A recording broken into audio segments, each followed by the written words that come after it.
আসসালামু আলাইকুম। এখন শুনবেন সংবাদ শিরোনাম। জাতীয় নির্বাচনের মতো গণভোটও ফেব্রুয়ারির প্রথমার্ধে একই দিনে অনুষ্ঠিত হবে। এতে সংস্কারের লক্ষ্য কোনোভাবে বাধাগ্রস্ত হবে না। নির্বাচন আরও উৎসবমুখর ও সাশ্রয়ী হবে।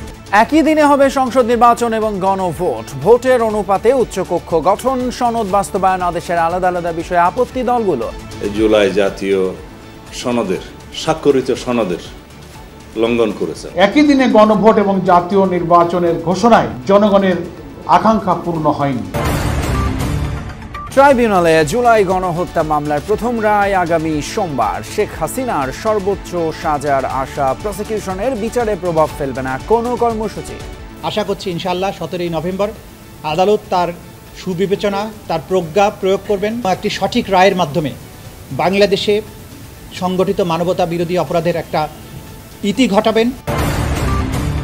রাজশাহীতে বিচারকের বাসায় ঢুকে স্কুল পড়ুয়া ছেলেকে কুপিয়ে হত্যা, আহত স্ত্রী, হামলাকারী যুবক পূর্ব পরিচিত বলছে পুলিশ।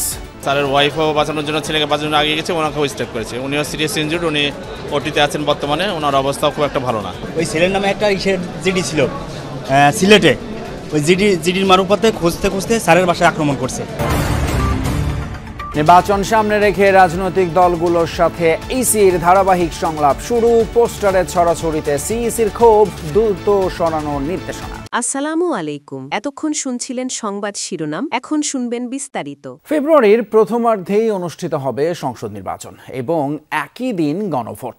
4টি বিষয়ের ওপর একটি প্রশ্নে হ্যাঁ না ভোট হবে জানিয়েছেন প্রধান উপদেষ্টা ডক্টর মোহাম্মদ ইউনূস। দুপুরে জাতির উদ্দেশ্যে দেয়া ভাষণে তিনি বলেন, এতে সংস্কার বাধাগ্রস্ত হবে না। দলগুলোর ভোটের অনুপাতে উচ্চকক্ষ হবে বলেও জানান প্রধান উপদেষ্টা। এর আগে উপদেষ্টা পরিষদের সভায় জুলাই জাতীয় সনদের অনুমোদন দেয়া হয়।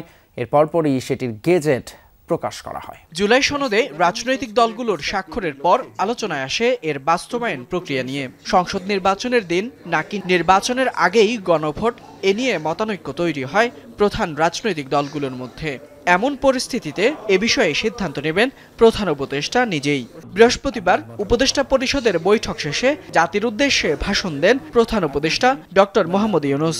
13 মিনিটের ভাষণে মূলত জুলাই জাতীয় সনদ বাস্তবায়ন বিষয়ে কথা বলেন প্রধান উপদেষ্টা। জানান, জুলাই সনদের অনুমোদন দিয়েছে উপদেষ্টা পরিষদ। তিনি বলেন, সংস্কার ইস্যুতে বড় ধরনের কোনো মতপার্থক্য নেই। জুলাই সনদ একটি বড় কাজ বলে উল্লেখ করেন ডক্টর ইউনূস। রাজনৈতিক দলগুলো কর্তৃক স্বাক্ষরিত জুলাই সনদকে মূল দলিল হিসেবে ধরে নিয়ে অন্তর্বর্তী সরকার আজকের উপদেষ্টা মণ্ডলীর সভায় জুলাই জাতীয় সনদ সংবিধান সংস্কার বাস্তবায়ন আদেশ 2025 অনুমোদন করেছে। এটা বিরাট খবর। প্রয়োজনীয় স্বাক্ষর শেষে এটি ইতিমধ্যে গেজেট নোটিফিকেশন করার পর্যায়ে পৌঁছে গেছে। গণভোটের বিষয়টিও স্পষ্ট করেন প্রধান উপদেষ্টা। জানান, ভোটের দিনই হবে গণভোট। আমি জাতীয় সংসদ নির্বাচনের দিনই গণভোটের আয়োজন করা হবে, অর্থাৎ জাতীয় নির্বাচনের মতো গণভোটও ফেব্রুয়ারির প্রথমার্ধে একই দিনে অনুষ্ঠিত হবে। এতে সংস্কারের লক্ষ্য কোনোভাবে বাধাগ্রস্ত হবে না। নির্বাচন আরও উৎসবমুখর ও সাশ্রয়ী হবে। শেখ হাসিনা সহ 3 জনের বিরুদ্ধে জুলাই গণহত্যার মামলার রায় ঘোষণা আগামী 17 নভেম্বর। মানবতা বিরোধী অপরাধের বিচারে গঠিত আন্তর্জাতিক অপরাধ ট্রাইব্যুনাল এই রায় ঘোষণা করবেন। ট্রাইব্যুনালের প্রসিকিউশনের আশা, হত্যাযজ্ঞের দায়ে সর্বোচ্চ সাজা হবে শেখ হাসিনা সহ অভিযুক্তদের। মামলার অপর 2 আসামি সাবেক স্বরাষ্ট্রমন্ত্রী আসাদুজ্জামান খান কামাল এবং সাবেক আইজিপি চৌধুরী আব্দুল্লাল মামুন।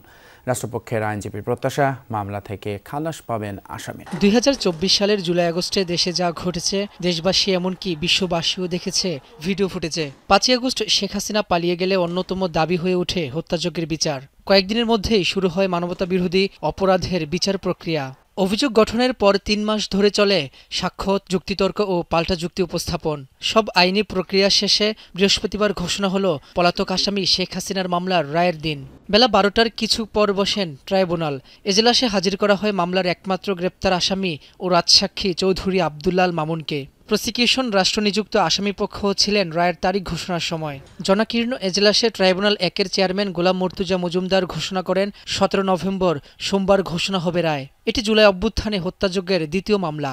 মামলায় শেখ হাসিনা ছাড়াও আসামি তখনকার স্বরাষ্ট্রমন্ত্রী আসাদুজ্জামান খান কামাল ও পুলিশের আইজি চৌধুরী আব্দুল্লাহ আল মামুন। মামলায় সুনির্দিষ্ট 5টি অভিযোগে বিচার হচ্ছে।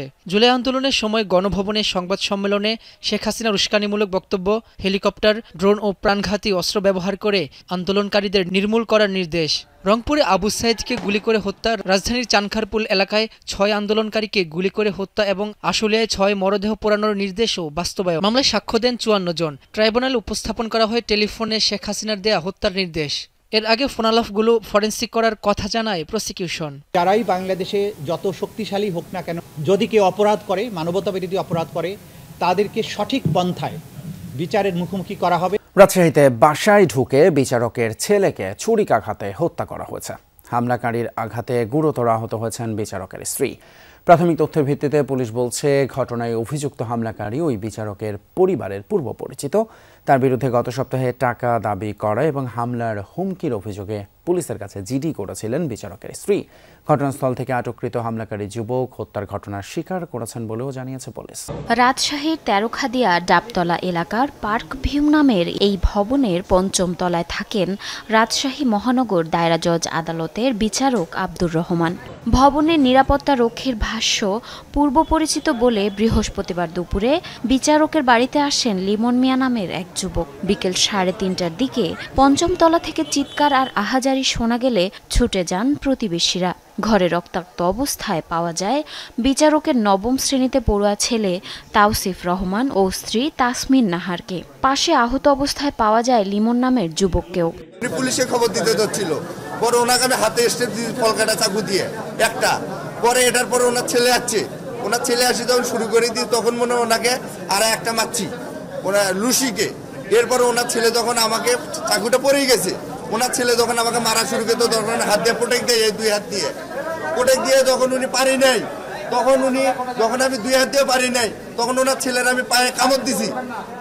এই ঘটনা এরপরে যখন ওনার ছেলে চাকুটা পড়ে যায় তখন আমি কি করছি আর বলতে পারি না। গ্রহণযোগ্য ভোট আয়োজনে রাজনৈতিক দলগুলোর সহযোগিতা চেয়েছেন প্রধান নির্বাচন কমিশনার AMM নাসির উদ্দিন। বলেছেন, এবারের নির্বাচনে গণভোট সহ বাড়তি বোঝা রয়েছে কমিশনের উপর, তাই রাজনৈতিক দলের সহযোগিতা ছাড়া গ্রহণযোগ্য নির্বাচন করা সম্ভব নয়। এক্ষেত্রে কমিশন শুধু রেফারির ভূমিকা পালন করবে। নিবন্ধিত 12টি দলের সাথে সংলাপে কথা বলেছেন CEC। জানান, 54টি নিবন্ধিত দলই ইসির কাছে সমান, কেউ ছোট বা বড় নয়। তফসিলের পর অনিয়ম বন্ধে কাজ শুরু করবে নির্বাচন কমিশন, তাই নির্বাচনী প্রচারণায় যারা পোস্টার লাগিয়েছেন তাদের সেগুলো দ্রুত সরিয়ে ফেলার আহ্বান জানান প্রধান নির্বাচন কমিশনার। আপনাদের সহযোগিতা ছাড়া রেফারির কাজ করা বড় মুশকিল, সুষ্ঠুভাবে খেলা পরিচালনা করা মুশকিল। ইলেকশনটা আমরা কমিটেড, প্রতিশ্রুতিবদ্ধ জাতির কাছে যে আমরা একটা সুষ্ঠু, সুন্দর, ক্রেডিবল, গ্রহণযোগ্য নির্বাচন আমরা দিতে চাই, উপহার দিতে চাই। মধ্যপ্রাচ্যগামী ফ্লাইটের টিকিটের দাম সর্বোচ্চ 40,000 হলেও বিক্রি করা হয় লাখ টাকায়। প্রতারণার মাধ্যমে গড়ে বাড়তি 50,000 টাকা আদায় করা হচ্ছে প্রতিটি টিকিটে। আর এভাবে বছরে প্রায় 60,000 কোটি টাকা পাচার করা হয় বলে অভিযোগ করেছেন খোদ বিমান